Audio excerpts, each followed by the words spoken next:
El martes 31 de julio de esta semana, Héctor Yepes, asambleísta de Creo, presentó al Pleno un proyecto de resolución que fue aprobado con 70 votos de 93 asambleístas presentes, para defender la familia como núcleo fundamental de la sociedad y el derecho de los padres y madres a educar a sus hijos con libertad y con respeto a los derechos de los niños y de los adolescentes. Héctor Yepes, buen día, bienvenido a Contacto Directo. Muy buenos días, Alfredo, y muy buenos días a todos los ecuatorianos que nos sintonizan.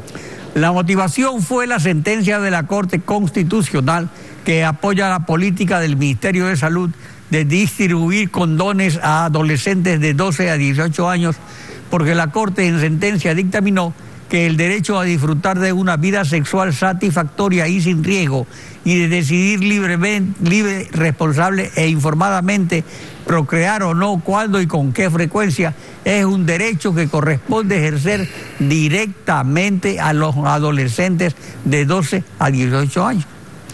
¿Qué aplicación práctica puede o va a tener esta resolución en las respectivas políticas de los ministerios de Salud y Educación? Alfredo, lo que hemos hecho esta semana en la Asamblea Nacional como máximo órgano de representación del pueblo ecuatoriano es dejar sentado, primero, que defendemos la familia como núcleo de la sociedad, tal como dice la Constitución.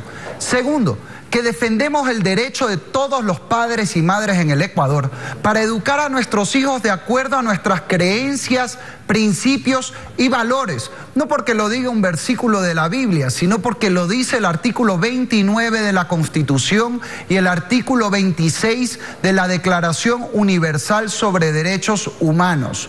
Siempre, por supuesto, respetando los derechos de los niños y entendiendo también que el derecho a la educación de ninguna manera es un derecho al abuso ni a la violencia, y cuando esto ocurre en el seno de los hogares, como pasa en el Ecuador, el Estado tiene la obligación de intervenir. Este es un pronunciamiento político, si se quiere, de la Asamblea. Respetando la independencia de poderes, no podemos cambiar desde el legislativo una sentencia de la Corte Constitucional, pero sí podemos alzar la voz como representantes de las familias en el Ecuador para defender el derecho de los padres y madres y también de los niños y adolescentes en el país.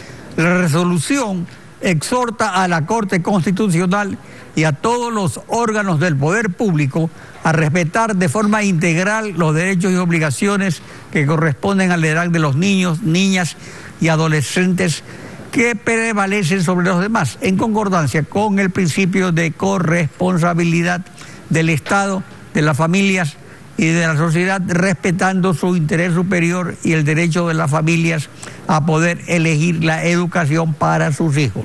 Esto es fundamental. El texto de la resolución es correcto y concordante con la legislación nacional, pero ¿qué seguimiento se le va a dar? ¿Se va a enviar o entregarse al jefe de la función ejecutiva para que se instrumenten los ministerios de Salud y Educación que vienen aplicando desde hace años una política contraria o incongruente, o solo quedará como un saludo a la bandera? De ninguna manera, Alfredo, nosotros vamos a fiscalizar que se cumpla la resolución, que lo único que hace es repetir lo que ya está en la Constitución y que debería ser obvio, pero lamentablemente no lo es para ciertas autoridades ni para la Corte Constitucional. Y aquí no se trata, insisto, de defender un tema religioso. Aquí lo que defendemos es la libertad de cada padre para educar a sus hijos. El católico, de acuerdo a una enseñanza católica. Padres evangélicos, lo propio. Padres y madres que sean ateos también tienen derecho a educar a sus hijos según sus principios, pero no a recibir imposiciones por parte del Estado.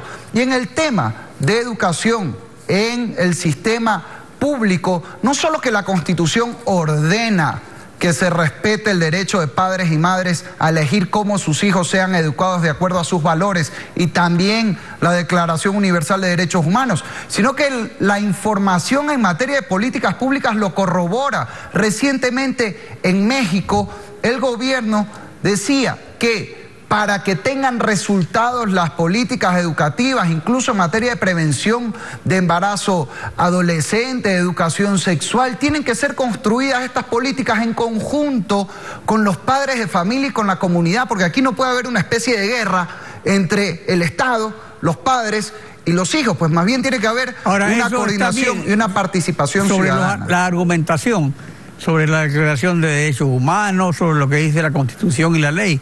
Pero, por ejemplo, se va a llamar al ministro de Educación a la Asamblea para verificar de qué manera se está cumpliendo la política de educación y los derechos de los padres para darle a sus hijos la educación que ellos quieren. Así es, vamos a analizar, llamar a las autoridades educativas, no solo a nivel primario, secundario, incluso a nivel de educación superior también, porque aquí tiene que haber políticas integrales. Incluso no descartamos eventualmente hasta un llamado a jueces constitucionales, porque yo quiero también aclarar algo que se ha dicho en ciertos círculos. La Asamblea no tiene potestad para enjuiciar políticamente a los miembros de la Corte Constitucional, pero sí tiene la potestad de fiscalizar, como dice la Constitución, con absoluta claridad a todos los órganos del poder público y, por tanto, pedir explicaciones sobre sus funciones.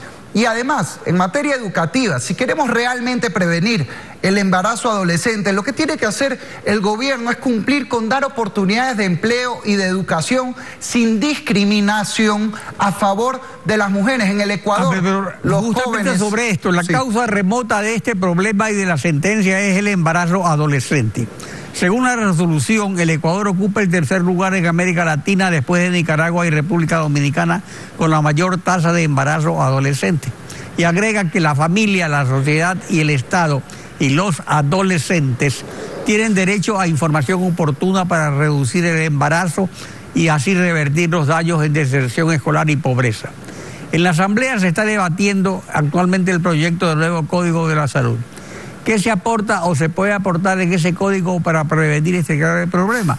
Porque aquí el asunto es que muchas personas aportan, y eso está muy bien, desde el punto de vista religioso, desde el punto de vista social, desde el punto de vista jurídico, pero realmente no existe un acuerdo, sino disparos de opiniones diversas sobre este problema, y el problema es grave, es muy grave, y existe y no se soluciona. Estamos de acuerdo en la gravedad del problema del embarazo adolescente y por eso lo incluimos en la resolución. Ahora, más allá del debate en la Comisión de Salud, que veremos finalmente qué humo blanco hay para luego debatir en el Pleno de la Asamblea, la información, y no por un tema religioso, esto lo dice la UNESCO, la Organización Mundial de la Salud, lo dicen investigaciones de varios gobiernos en la región.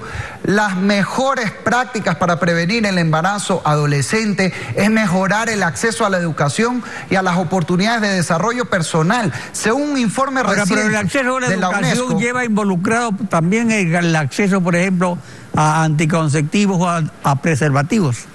Y ahí es que viene el problema.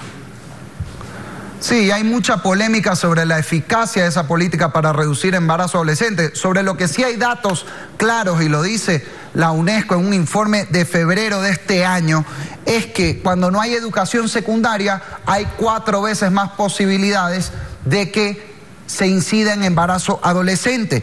Y en los quintiles, en el quintil más bajo de la población, es decir, cuando hay pobreza, aumenta en 3 o 4 veces esa posibilidad. Entonces, enfoquemos el debate en lo que realmente sabemos que funciona, que es mejorar las oportunidades de escolaridad, y ahí yo he venido insistiendo en desarrollar el agro, que genera 1 de cada 3 empleos en el Ecuador, propuestas como el crédito estudiantil sin intereses para mejorar el acceso a la educación. Cita que conforme al Plan Nacional para el Desarrollo 2017-2021, al que deben sujetarse las políticas públicas de salud y educación, define como una de las metas estatales el reducir la tasa de nacimientos en adolescentes.